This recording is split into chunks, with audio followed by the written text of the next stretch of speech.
Hello everyone and welcome to our channel. In front of me I have AMAZFIT Bip Max, and today I'm going to show you how to change the straps on this watch.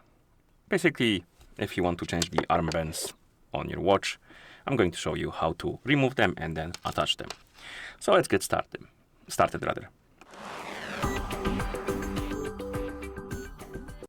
So if you want to change these straps, first you will need to remove the old ones, of course, and to remove them you grab your watch, flip it around, and on the back of the watch you will see that on each strap you have this lever you can pull on, and you can pull it towards the middle of the strap. It's going to be sometimes a bit hard because it has a quite tension on it, but basically what you need to do is to pull it towards the middle, and once you pull on it, it should let you to release the strap from the watch like this. Same for the other side, like that. And here we have our watch without the straps and our straps. And this system is quite simple. Basically, you have pin on each side of the strap, and those pins are locked in the holes on the watch. Here we have one hole and the other hole. And basically, when you pull on the lever, it retracts the pin, as you can see, which allows you to take out one side of the strap and then the other one. Quite simple and quite effective.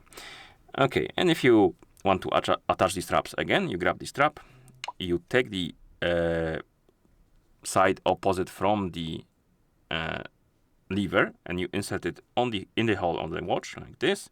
Then you align the watch, or rather the strap with the watch, and then push the lever to hide the pin, and then push it in, release it, and it will click in. Same for the other side. So we insert it like this, we align it a bit, pull on the lever. Oh, I messed it up. Okay, now it should be, something is not cooperating with me. Give me a second. Oh, now it should be good. No, still missing the hole on the other side. How about now? Okay, now I think it is good, and we need to pull on the lever. This one is a bit harder, but yeah, after some struggle, we attached it back on, and here we have it. And that's how you change the straps on this watch. So if you found this video any helpful, please consider subscribing to our channel and leaving a like on the video. Thank you for watching, and see you in the next one.